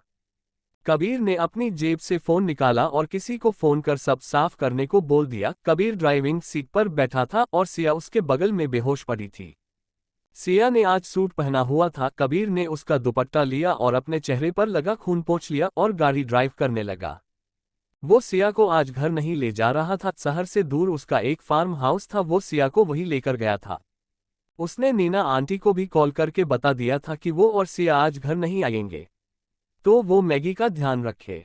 चैप्टर 27 डर। सिया और कबीर के फार्म हाउस पहुंचते पहुंचते काफी रात हो चुकी थी और सिया को जब होश आया तो सिया ने खुद को बेड पर लेटा हुआ पाया। सिया अभी ठीक से नींद से जगी भी नहीं थी कि तभी सिया को याद आने लगा कि कुछ देर पहले क्या हुआ था। और उन बातों के याद आते ही सिया बुरी तरह से डर गई थी। सिया की पूरी बॉडी बुरी तरह से कांप रही थी। तभी अचानक से ही सिया की नजरें कबीर पर पड़ गई, जो कि सिया के सामने ही बैठा हुआ था। और कबीर को देखकर सिया बुरी तरह से डर गई। कबीर ने अभी तक अपने कपड़े नहीं बदले थे और बस एक टक सिया को ही देखे जा रहा था। कबीर ने जब देखा कि सिया अब उठ गई है तो कबीर धीमे कदमों से सिया के पास जाने लगा। सिया कबीर को देखकर और ज्यादा घबरा गई थी। कबीर जब बेड पर सिया के पास आ गया तो सिया कबीर से इतना घबरा गई थी कि वो दौड़कर दरवाजे के पास चली गई और जोर जोर से दरवाजे को खोलने की कोशिश करने लगी। सिया को खुद से दूर जाता देख और सिया को खुद से इतना डरता देख कबीर को अपने दिल में तेज दर्द होने लगा था। कबीर को इस वक्त बहुत बुरा लग रहा था। आखिर कबीर ने आज तक जो भी किया था वो सब तो बस सिया को प्रोटेक्ट करने के लिए ही तो किया था, चाहे कबीर का तरीका कितना ही गलत क्यों ना हो, पर वो चाहता तो सिया की भलाई ही था। दूसरी तरफ सिया ने देखा कि वो दरवाजा उससे खुल नहीं रहा था, तो सिया जोर जोर से रोने लगी। कबीर उसके रोने से बहुत इरिटेट हो रहा था, इसलिए ही कबीर चिल्लाकर बोला, तुम करना क्या चाहती हो? उद्धरण उद्धरण। कबीर की आवाज सुनकर सिया तुरंत ही डर से एकदम चुप हो गई। तभी कबीर सिया के पास आया और सिया के दोनों हाथों को पकड़कर उसे दरवाजे से लगा दिया और अपनी गहरी आवाज में बोला, क्या हुआ? डर लग रहा है तुम्हें मुझसे? हाँ बोलो, बोलो ना। कबीर की गहरी आवाज सुनकर इस वक्त तो सिया का पूरा शरीर कांप रहा था। कबीर भी अब सिया से बहुत ज्यादा नाराज हो गया था। फिर कबीर सिया को खींचते हुए वॉशरूम ले गया और शावर ऑन करके सिया को शावर के नीचे खड़ा कर दिया। सिया इस वक्त इतनी ज्यादा डरी हुई थी कि सिया अपनी जगह से 1 इंच भी हिल भी नहीं रही थी। कबीर ने भी अब अपने खून से सने हुए कपड़े उतार कर फेंक दिए। सिया अभी भी चुपचाप अपनी आंखें नीचे करके खड़ी थी। फिर कबीर सिया के पास गया और सिया का चेहरा ऊपर किया, पर सिया ने कबीर की तरफ नहीं देखा और अपनी आंखें बंद कर ली। कबीर बस एकटक सिया को ही देख रहा था। फिर कबीर ने सिया के कपड़े भी उतार दिए और इस बार सिया ने भी कबीर को बिल्कुल मना नहीं किया। पूरा वक्त सिया बस अपनी आंखें बंद करके चुपचाप शावर के नीचे खड़ी रही।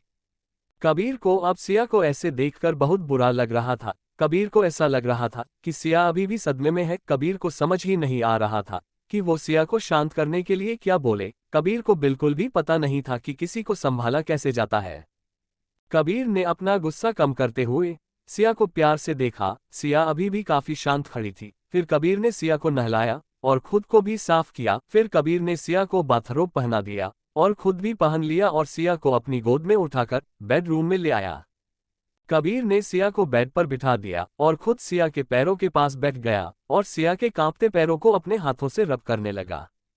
सिया अभी भी शांत थी, कबीर भी शांत था। काफी देर तक शांति से बैठकर सिया के पैरों को रब करने के बाद कबीर ने चुप्पी तोड़ते हुए कहा, भूख लगी है तुम्हें? पर कबीर की बात सुनने के बाद भी सिया ने कुछ नहीं कहा। कबीर अब पूरी तरह से कंफ्यूज्ड हो गया था कि वो क्या करे। फिर कबीर ने सिया को हिलाते हुए कहा, बेबी कुछ बोलो भी, ऐसे शांत मत रहो। सिया अभी भी शांत थी। फिर कबीर कमरे से बाहर चला गया और कुछ देर बाद जब कबीर कमरे के अंदर आया तो कबीर के हाथ में खाने की प्लेट थी। फिर कबीर सिया के पास आकर बैठ गया। सिया एकदम शांत थी। कबीर फिर सिया को खाना खिलाने लगा। कबीर के खाना खिलाने से सिया को जैसे होश आया और सिया की आंखों से एक आंसू कबीर के हाथ पर गिर गया।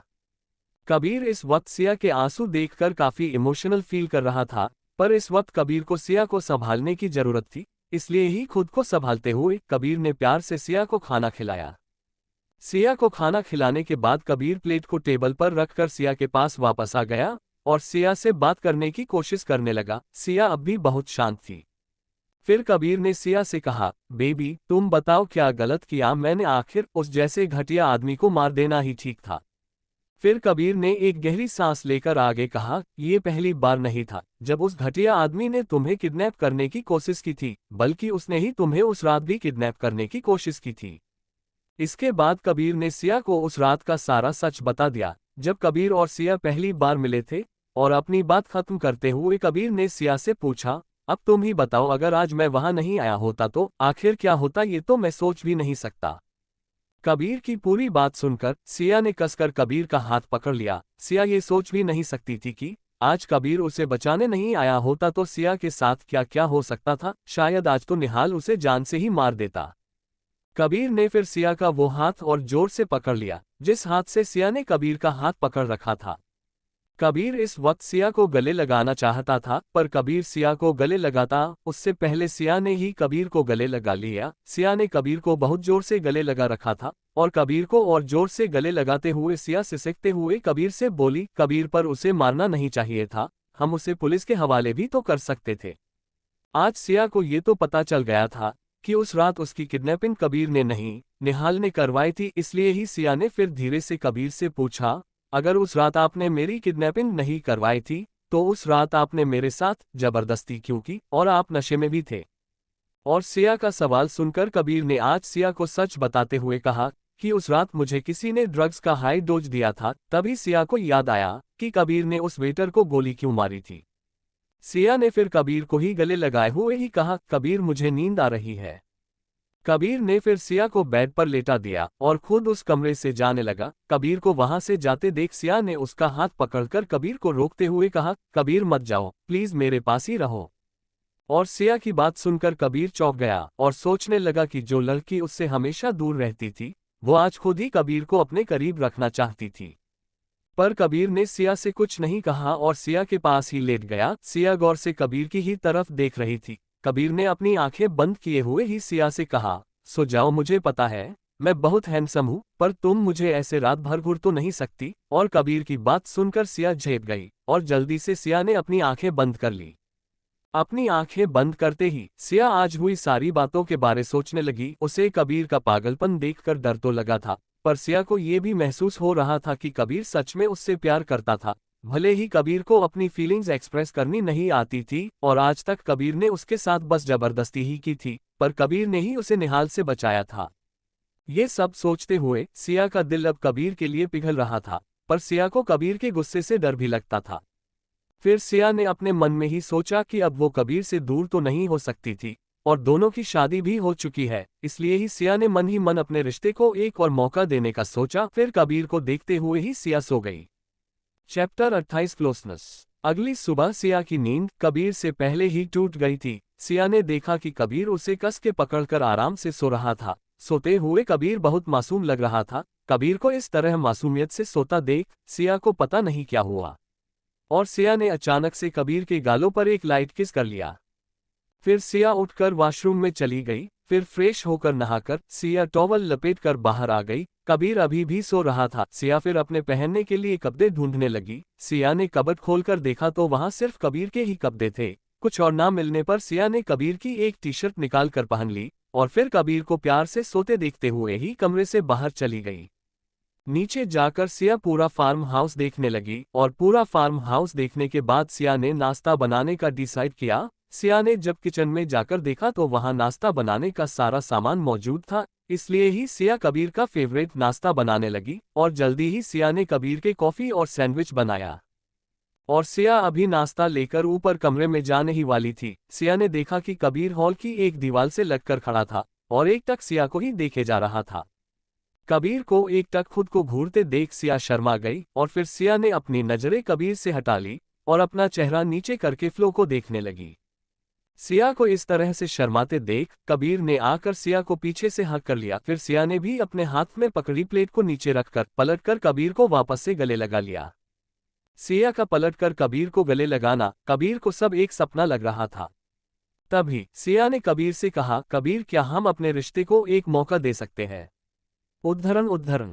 और सिया की बात सुनकर कबीर काफी खुश हो गया, क्योंकि कबीर भी तो हमेशा से यही चाहता था। फिर कबीर ने प्यार से सिया के सर पर किस करते हुए कहा, हाँ बेबी, हमें हमारे रिश्ते को एक मौका देना चाहिए। मैं तुमसे कितना प्यार करता हूँ ये साबित करने का मुझे एक मौका तो दो। कबीर की बात सुनकर सिया ने शर्माते हुए फिर कबीर के गालों पर किस कर लिया। फिर कबीर ने भी धीरे धीरे सिया के होठों को किस करना शुरू कर दिया। सिया भी कबीर का साथ तो देना चाहती थी, पर सिया को किस करना नहीं आता था। कबीर से पहले कभी भी सिया की लाइफ में कोई भी लड़का नहीं था, इसलिए ही सिया को इन सारी चीजों का बिल्कुल भी एक्सपीरियंस नहीं था। कबीर को किस करने के चक्कर में सिया कभी कबीर के नीचे के होठों को तो कभी कबीर के ऊपर के होठों को काट रही थी। कबीर को सिया की ये हरकतें काफी मासूम और क्यूट लग रही थी और कबीर सिया की बचकानी हरकतों पर मन ही मन हंस रहा था। सिया को किस करते हुए ही कबीर सिया को उठाकर अपने रूम में ले जाने लगा और कबीर को खुद को ऊपर ले जाते देख सिया कबीर को रोकते हुए कबीर से बोली, कबीर रुको, क्या कर रहे हो? मैंने नाश्ता बनाया है, नाश्ता तो कर लो। और सिया की बात सुनकर कबीर मुस्कुराते हुए सिया से बोला, हाँ बेबी, नाश्ता ही तो करने जा रहा हूँ। कबीर की बात पहले पहले तो सिया को समझ नहीं आई और सिया कंफ्यूज्ड नजरों से कभी कबीर को तो कभी नाश्ते की प्लेट को देखने लगी। पर कुछ देर बाद जब सिया को कबीर की बात समझ आई तो सिया शर्मा गई और सिया ने अपन चेहरा कबीर की बाहों में छुपा लिया। कबीर फिर सिया को लेकर रूम में चला गया और फिर सिया को बेड पर लिटाकर किस करने लगा। सिया भी आज कबीर को मना नहीं कर रही थी और कबीर का पूरा साथ भी दे रही थी। कबीर ने पहले सिया के होठों पर, फिर उसके गालों पर और फिर धीरे धीरे उसके गले पर किस करने लगा और फिर कबीर सिया के कॉलर बोन्स पर किस करने लगा। कबीर ने फिर सिया का पहना हुआ टी शर्ट भी उतार दिया और पागलों की तरह सिया की पूरी बॉडी पर किस करने लगा। आज सब कुछ सिया की मर्जी से हो रहा था और सिया इस पल को पूरी तरह से जी रही थी। कबीर के किस के बढ़ने के साथ साथ सिया की सिसकियां भी बने लगी थी। फिर कबीर सिया के ऊपर पूरी तरह से हावी हो गया और दोनों एक हो गए। पूरा कमरा सिया की सिसकियों से गूंज रहा था।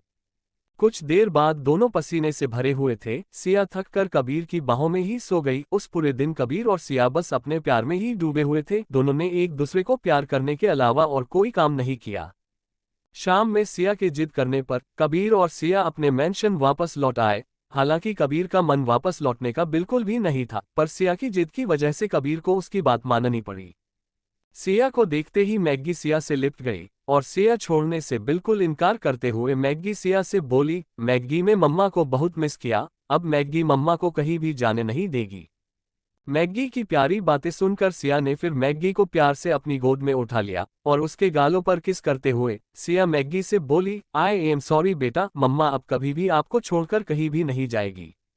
उस रात उन लोगों ने मिलकर एक साथ खाना खाया और खाना खाने के बाद कबीर अपने स्टडी रूम में काम करने चला गया और सिया मैग्गी के साथ उसके कमरे में खेलने चली गई।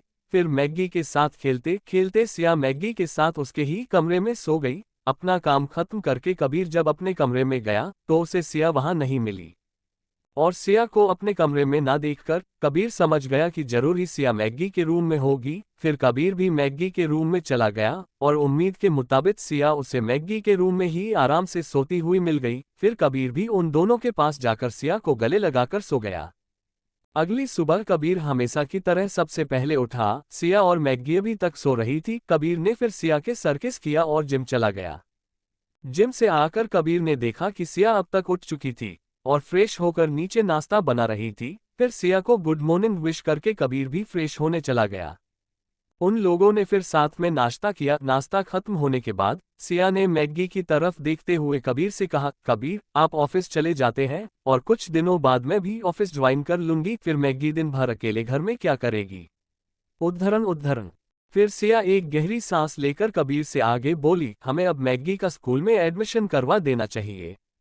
और सिया की बात सुनकर कबीर ने भी सिया से कहा, मैं भी यही सोच रहा था, मैग्गी अब बड़ी हो रही है, उसका स्कूल में एडमिशन करवा देना चाहिए। मोहित ने भी इस बारे में मुझसे कहा था, पर मैं अपने काम में बिजी होने की वजह से ये भूल गया था। हम कल ही इसका एडमिशन करवाने एक अच्छे स्कूल जाएंगे। और कबीर की बात सुनकर सिया ने कबीर से कहा, ओके कबीर, हम कल मैग्गी का एडमिशन करवाने जाएंगे। और कबीर आज मुझे एक इंटरव्यू के लिए भी जाना है। सिया के इंटरव्यू देने की बात सुनकर कबीर ने सिया से कहा, तुम अपना ही ऑफिस जॉइन क्यों नहीं कर लेती। मुझे एक ट्रस्टेबल हेल्पिंग हैंड भी मिल जाएगा और तुम्हें एक जॉब भी। और कबीर की बात सुनकर सिया ने अपना मुंह बनाते हुए कबीर से कहा, कबीर मेरे जैसी कम एक्सपीरियंस वाली लड़की के लिए तुम्हारी कंपनी काफी बड़ी है और कबीर अभी भी मुझे बहुत कुछ सीखना बचा है। अपने एडमिशन की बात सुनकर मैग्गी ने सिया से कहा, वाह मम्मा, मैं भी स्कूल जाऊंगी, कितना मजा आएगा। मैग्गी काफी खुश थी अपने एडमिशन की बात से।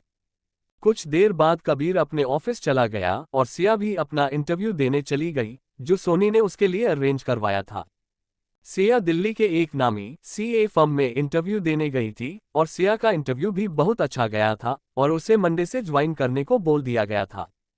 सिया आज फाइनली बहुत खुश थी और सिया ने कबीर को ये बताने के लिए कॉल भी किया कि उसे उसकी पसंद की जॉब मिल गई है, वो भी एक काफी अच्छे फर्म में।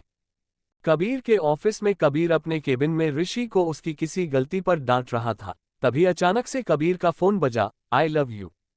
और अपनी रिंग टोन सुनकर कबीर ने तुरंत कॉल उठा लिया। कॉल सिया का था और फिर कबीर सिया से बात करने लगा। कबीर बोला, बेबी बोलो तुम्हारा इंटरव्यू कैसा गया। सिया ने खुशी से कबीर को बताया, कबीर मेरी जॉब फिक्स हो गई है। और फिर कबीर को अपने फर्म का नाम बताया। सिया की खुशी देखकर कबीर भी खुश हो गया और फिर थोड़ी देर तक सिया से बात करके कबीर ने कॉल काट दिया।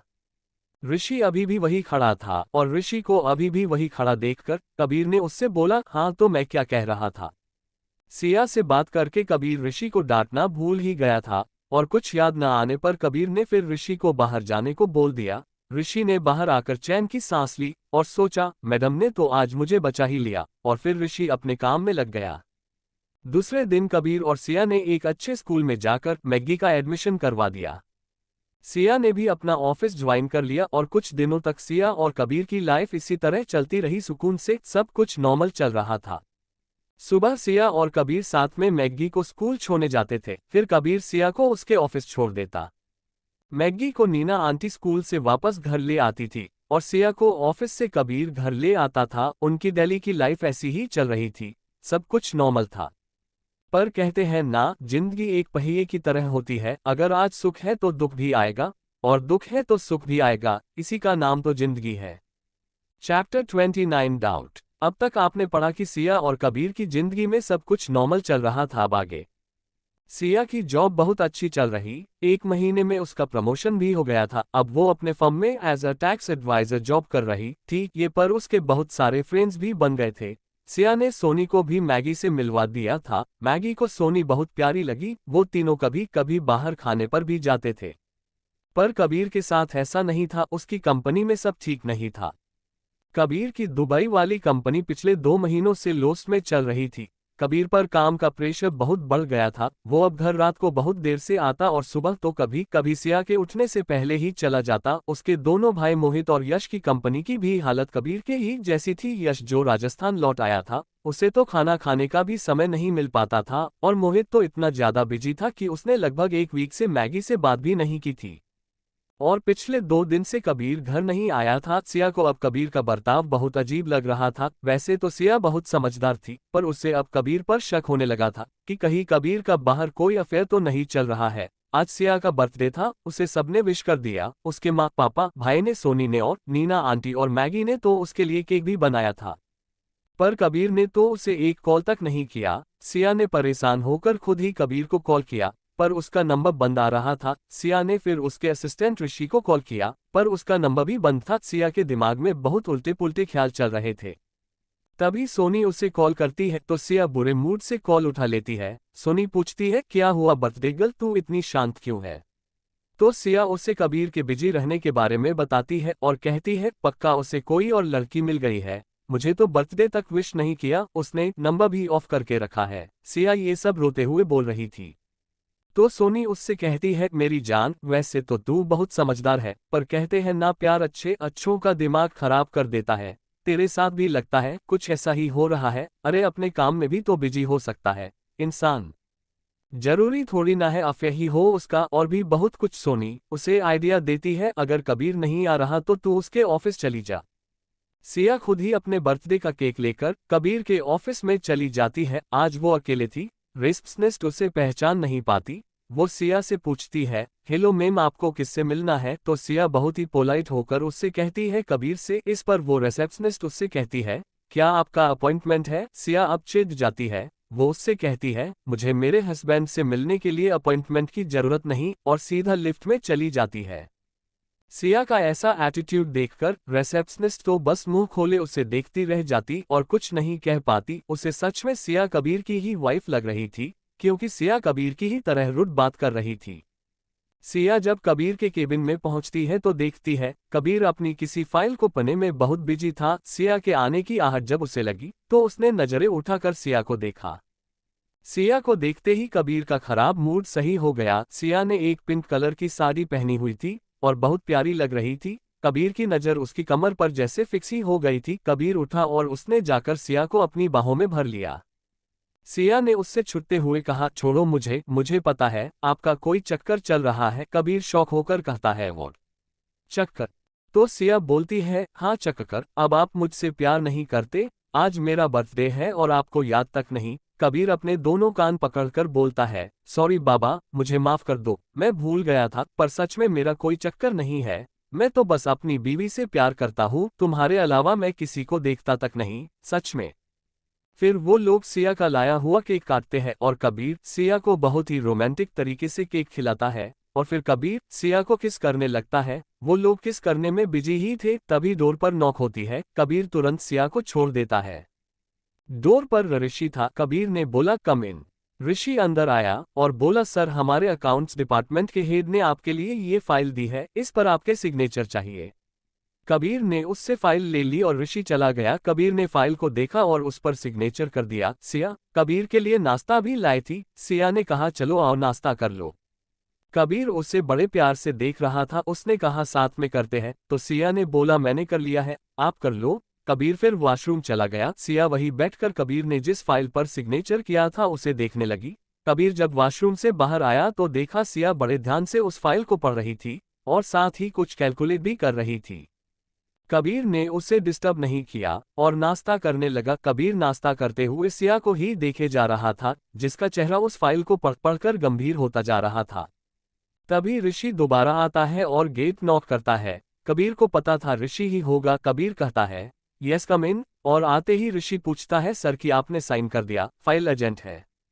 कबीर हाँ कहता है और सिया को बोलता है सिया फाइल दे दो, तो सिया बोलती है नहीं कबीर वेट, इस फाइल में कुछ गड़बड़ है। कबीर अपना नाश्ता खत्म कर चुका था, वो भी सिया के पास ही बैठ जाता है।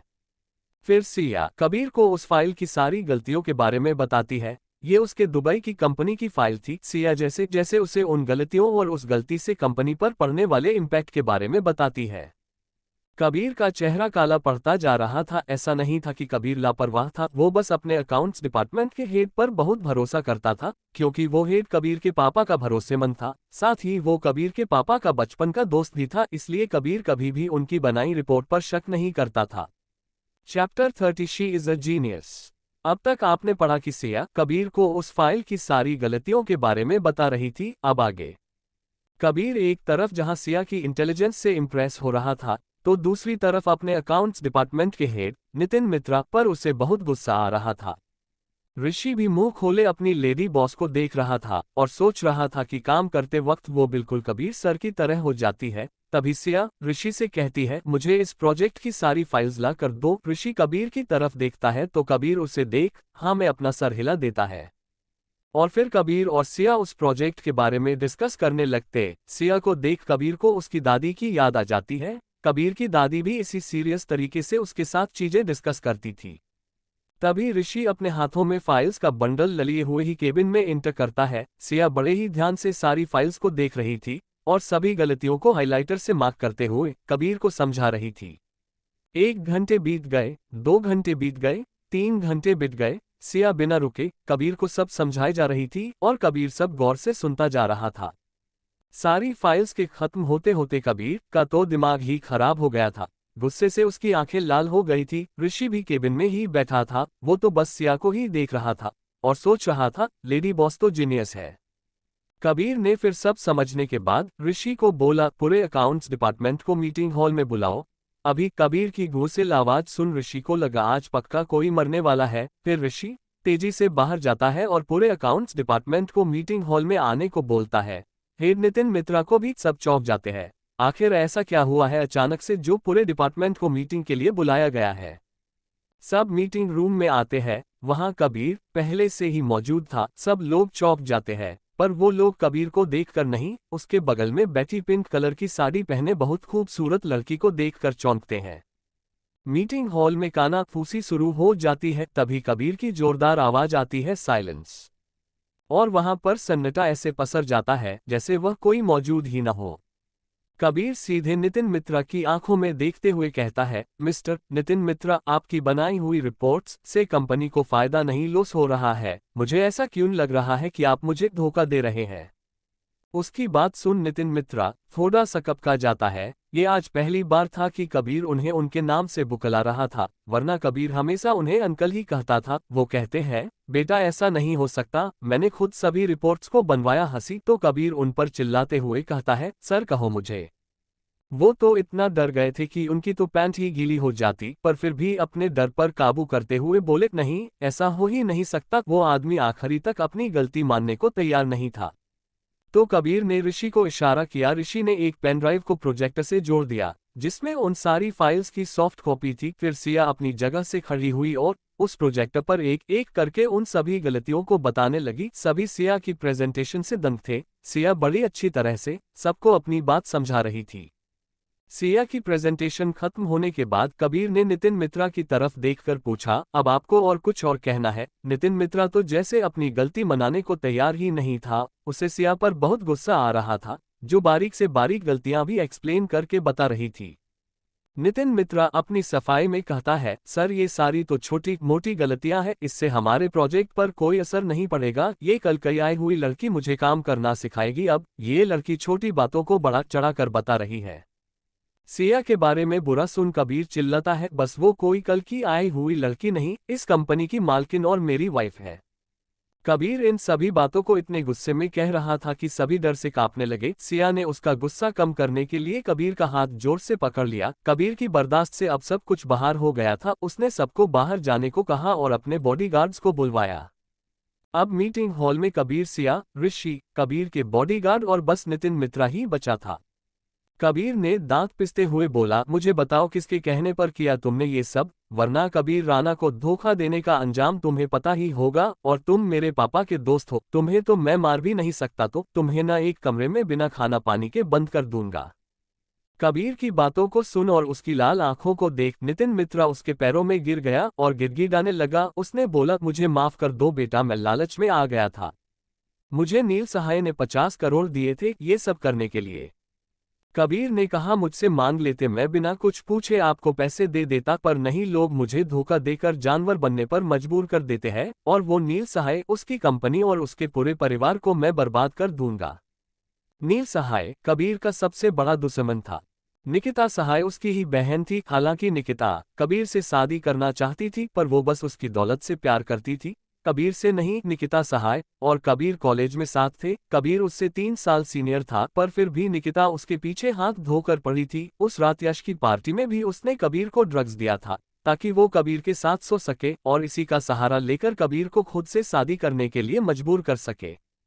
आपको स्टोरी कैसी लगी जरूर कमेंट करें। थैंक्स।